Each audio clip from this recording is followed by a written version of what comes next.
एक ठंडी बिना चांद वाली रात थी, एक छोटे से गांव में जो जंगल के बीच बसा था। यह गांव अपनी अजीब शांति के लिए जाना जाता था।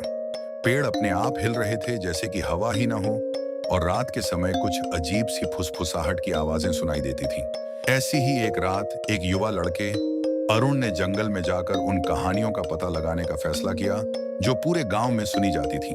अरुण ने पूरी जिंदगी ये कहानियां सुनी थी।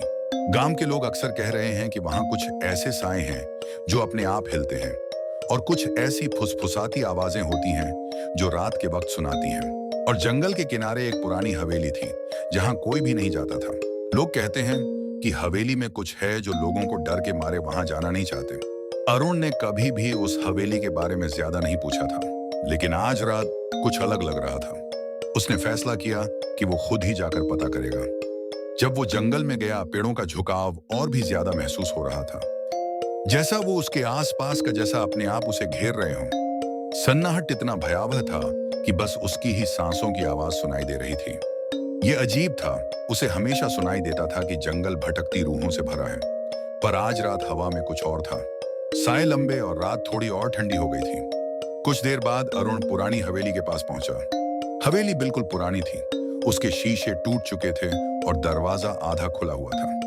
पहले जो जगह एक समय में साई दिखाई देती थी, अब वो धीरे धीरे अपने अंदर किस एक भयंकर रहस्य को छुपा रही थी। उसके आसपास का माहौल कुछ अलग ही था।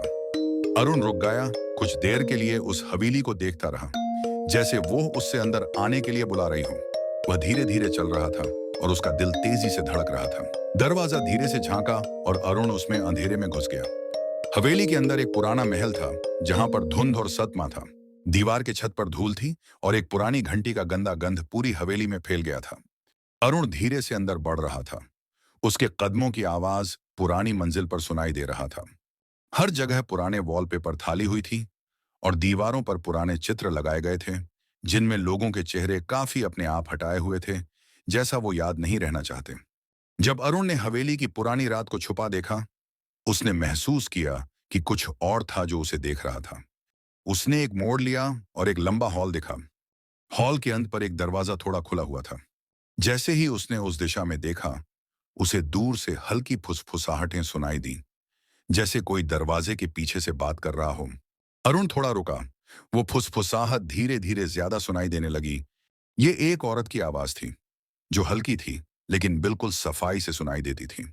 उसने कुछ समझने की कोशिश की, लेकिन उसकी बातें समझ नहीं आईं। उसके जेहन में एक शंका थी।